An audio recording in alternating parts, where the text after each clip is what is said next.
You're actually on privately run grounds, so it's a police station. I see.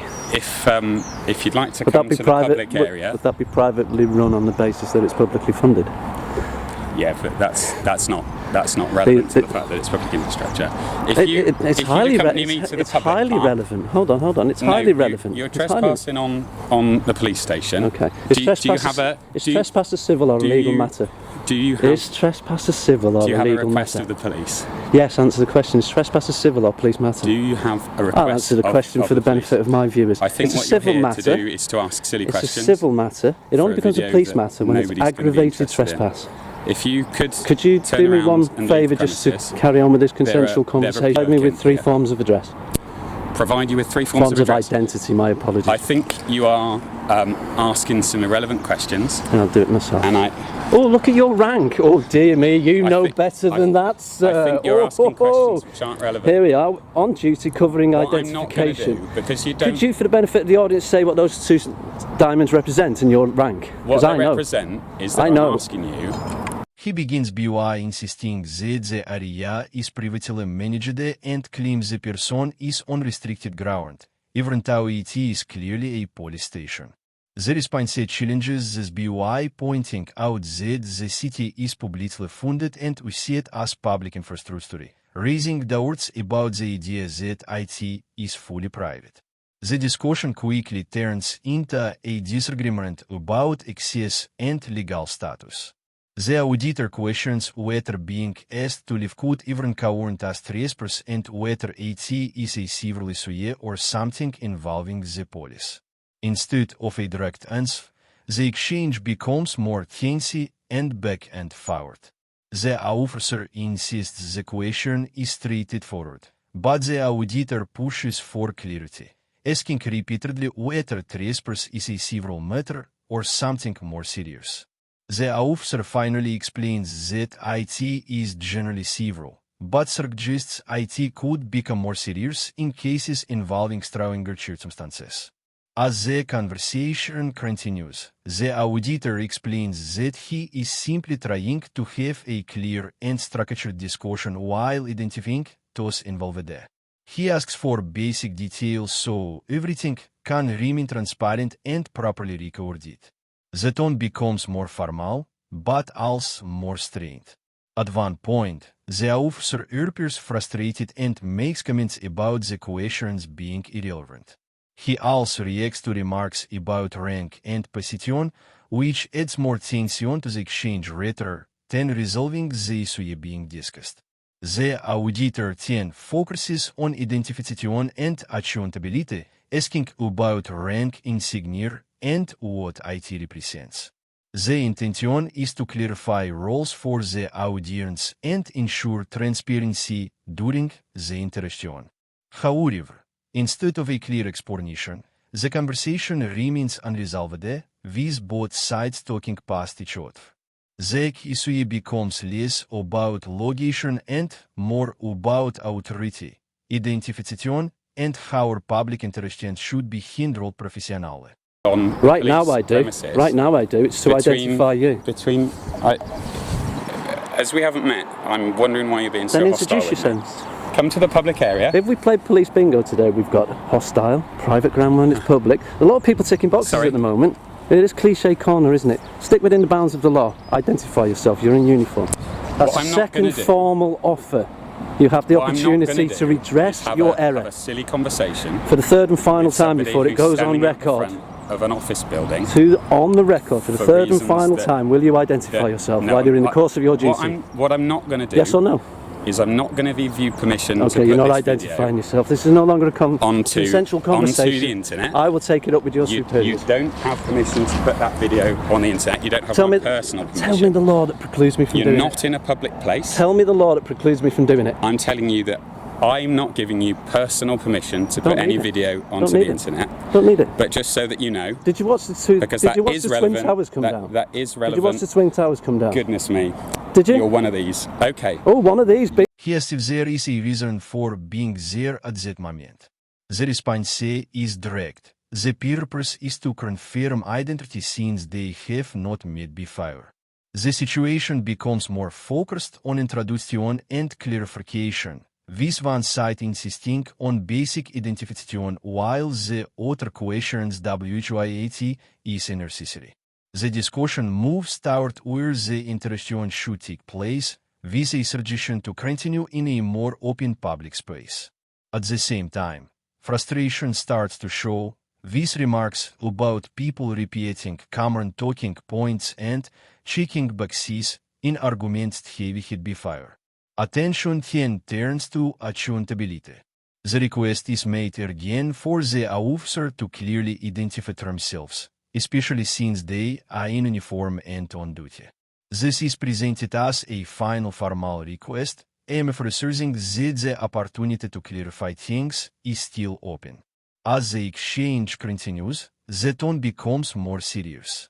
One side makes it clear that they will not give personnel permission for recording or sharing content online, while the other side responds that such permission is not legally required. This creates a clear disagreement about rights, rules, and public recording. The conversation then escalates further, with strong disagreement about what is legally allowed and what is not. One side insists they are not in a fully public space, while the other challenges that claim and asks for a clear legal explanation. There is also a moment where a controversial comparison is made, which increases tension significantly and shifts the discussion away from the main topic. This leads to immediate pushback and confusion, with the other person rejecting the comparison outright. By the end, the conversation becomes heated and unfocused, with both sides firmly standing their ground. The core issue remains unresolved, mainly revolving around identification, recording rights, and what counts as a public or restricted space. He continues by stating that the area is a public place and that the conversation can continue there without issue. He points out the presence of sequential painted road markings and argues that these roads are publicly funded and therefore part of public access routes. He then references Section 33 of the Criminal Justice Act 1972, suggesting it supports implied public access rights. He also explains that he has carefully observed and recorded the SMUG at the entrance and has not entered any restricted area. From his point of view, he believes he has remained within allowed boundaries. The tone then shifts as personnel comments begin to appear. One side suggests the other is showing anger, while also making remarks about attitudes toward public services. This leads to tension, as the other person challenges the use of personnel opinions in what should remain a professional discussion. The officer responds by stating that these are observations and insists the situation appears to show frustration. This escalates the disagreement further, with both sides questioning each other's behavior and intentions. The conversation then moves towards the idea of rights and competence. One side asks whether it would be acceptable for public rights to be restricted or ignored, especially when dealing with members of the public.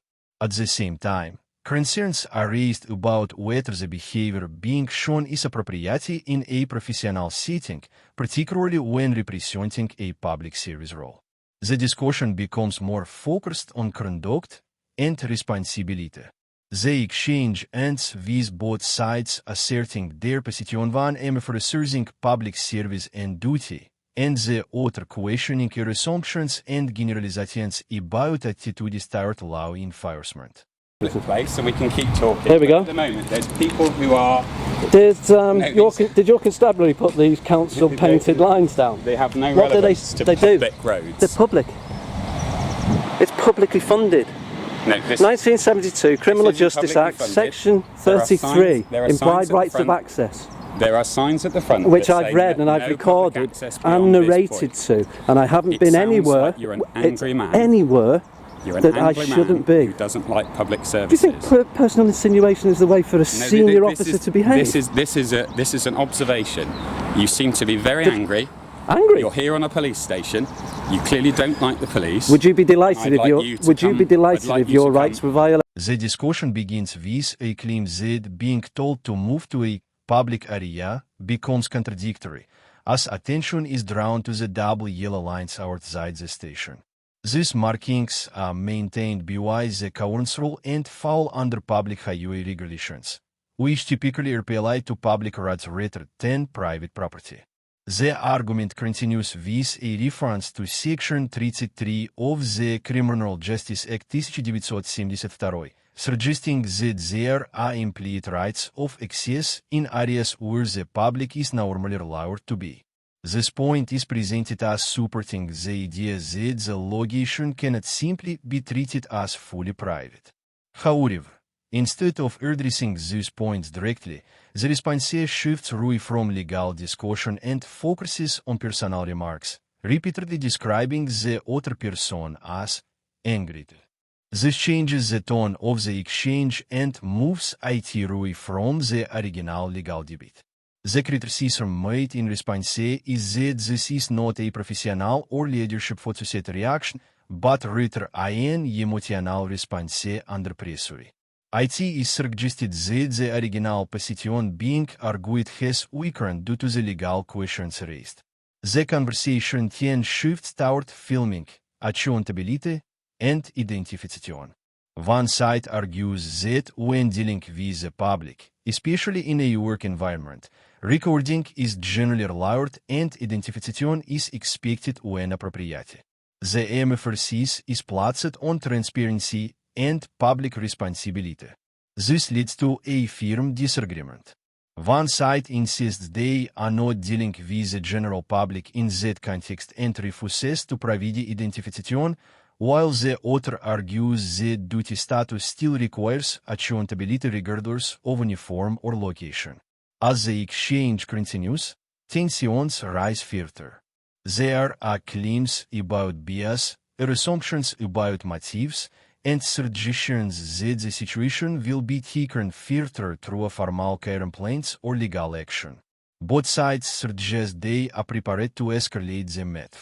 The conversation becomes more confrontational, with disagreement over whether the area is public or private and whether authority applies in the way it is being used.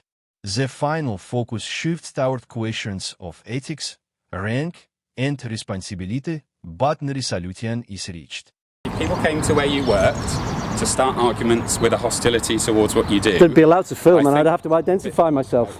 Firstly, identify yourself as you're obligated to do. The reason you're not going to, because you're here with an axe to grind and you don't like speculation overruled. Speculation overruled. Give you public service. See how this will pan out in court. Speculation overruled. This won't end up in court. No, it won't, because your side will settle before it goes there. To make a formal complaint about your lack of identification. I'll take it to the relevant body. But I'm not in public.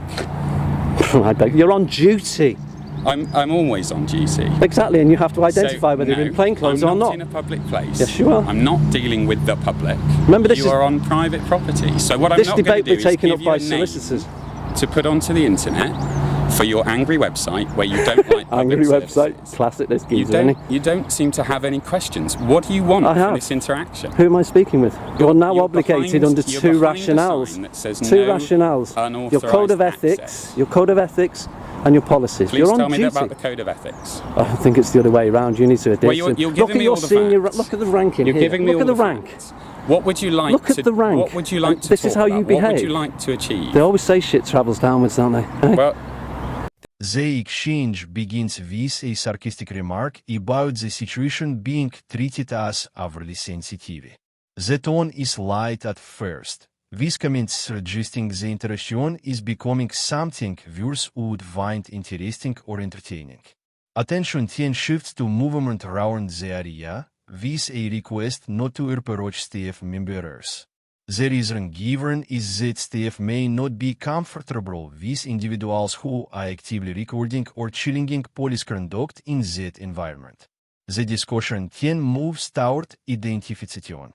One side asks for visible identification while else suggesting IT would help improve transparency during the interaction.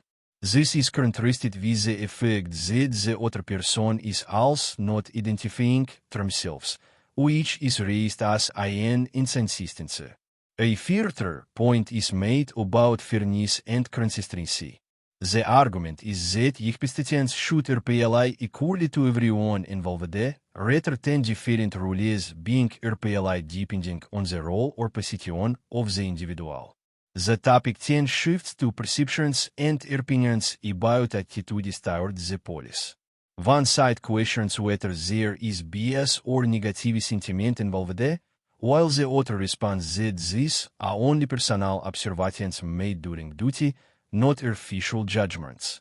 This leads to a reminder that personal opinions should not replace official responsibilities and that the focus should remain on lawful conduct rather than assumptions about feelings or intent. The tone becomes more tense again when movement near staff is maintained. A warning is given not to approach working areas, and the question is raised about what consequences would follow if that boundary were crossed. The response suggests that the situation is already being monitored and that the rules around IT are not straightforward, highlighting uncertainty about how the boundaries are being interpreted in real time. Sensitive site. Sensitive. Put some soothing lotion on it then if it's sensitive. So you're funny as well as interesting. Brilliant. Every one of your viewers will find this fascinating. Just don't walk towards my staff because, unlike me, they're not used to people who dislike the police wandering around. Hello, hi. Do you have some identification? You do. If you could wear it when you walk around, that would be very useful. This is a conversation you're having from a man who refuses to identify. So just take note of the hypocrisy from a senior member of your staff. If you have no reason to be here, then I'll ask you. Just see the rank hypocrisy of your comment then. Because I'm going to challenge them if they don't have a reason to be here. Yeah, you reply one rule to them and not to yourself. Dislike for the police. I don't know why you dislike the police. I'll tell you what that is. That could be construed as slander. Well, my observations, my personal opinion. Whilst on duty. You're not here to enforce personal opinions, you're here to enforce the law. Thank you very much for saying that on camera. You seem to be rather angry. Please don't walk towards where people are working. And what happens if I do? Sorry, let me rephrase. What happens exactly when I do? You're well aware that it's doing as we speak. It's a complicated practice, isn't it? It's not a clear principle. The discussion begins around SMUG starting. No public access beyond this point. This is then clarified as actually meaning no unauthorized access. This an explanation that such restrictions are in place for safety reasons. The reasoning given is that police environments require controlled access due to potential risks faced by officers and staff. IT is suggested that past incidents and general security concerns are part of WHY this limits exist. The conversation then shifts toward concerns about behavior and perception. One side argues that certain actions can create tension or discomfort, especially when filming or questioning authority in sensitive areas. This is framed as a general safety concern rather than a direct accusation of wrongdoing. However, the other side challenges this, asking whether their actions could reasonably be considered threatening or harmful. They strongly deny any intent to intimidate or cause harm. The exchange becomes more heated when comparisons and personal remarks are made, shifting away from the main issue. This is met with disagreement, as one side insists that the focus should remain on facts and accountability rather than personal character judgments. The topic then returns to identification. One side argues that when officers are on duty in public-facing situations, they should be willing to identify themselves when appropriate. The emphasis is placed on transparency and accountability. The discussion ends with disagreement over tone and conduct, with one side viewing the interaction as unnecessarily confrontational, while the other maintains that their questions are valid and focused on duty and public responsibility. public access beyond this point. You know No, it didn't. well It said no why. unauthorised access. This. You know full well why we have that. Because of the dangers that police officers here we face. Here we go. Here and we go. because of the hostilities from people ranging from casual, camera-wielding, angry people who don't like society and have a problem with public services, I work in through the public to violent service. acts. This is brilliant. Through to violent acts. Am I to committing a police violent officers. act? No, that's Am why I I said intimidating through. you? So that range. Am I intimidating you? If you'd like to be famous, I suggest you come up with some content that has a purpose, or ask a question that you think you might get an answer to. You're less than Wayne Populist Cousins. rants like this, citing. You're less than bits Wayne of- Cousins. Bits of information. Less in the than Wayne media. Cousins. He identified. Now, if a police officer is on duty in public, I'd expect them to identify themselves. I've had to cut On out duty's the key. because you've brought your angry rhetoric against public On service. duty's the These are key. people who work On here, duty's aren't the they? key. The discussion begins with the point that officers on duty, especially when in uniform, may be expected to identify themselves in appropriate situations. This is contrasted with the claim that the location is not open to the public and is instead treated as an internal working area. The other side challenges this, stating that they are still dealing with a member of the public in practice, even if the setting is a workplace. The disagreement then moves toward whether anyone has the right to ask someone to leave or restrict their presence in that space. The topic of trespass is then raised. IT is explained that trespass is generally considered a civil matter, but IT may become more serious in specific situations where behavior escalates. The argument is made that standing in certain sensitive areas, particularly near secure entry points, could raise safety concerns if IT affects staff movement or security operations. However, this is strongly disputed, with response insisting that no intimidation is taking place and that the claims being made are incorrect. The disagreement centers on whether the presence of the individual constitutes any form of risk or obstruction. The discussion then becomes more formal and tense, with warnings that certain behavior could lead to legal consequences if IT is interpreted as interfering with staff or operations.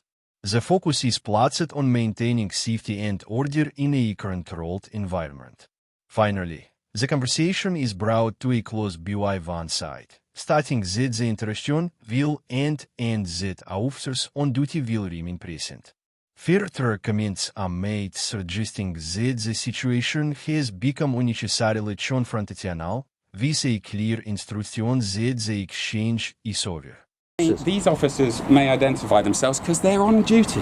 They're in uniform. You're in uniform. No, you've come to my office. So I what? don't face the public. You and are I now. work in an area that none of the public You're have facing access. a member of the public right now, So but you have also no then right to move on remove me. No, I said that I'm not going to. You have no right to. Well, let's talk about You've it argued in trespass. private- in a Trespass. public place. Trespass is a civil matter. It is, If it's aggravated trespass, you're more than welcome.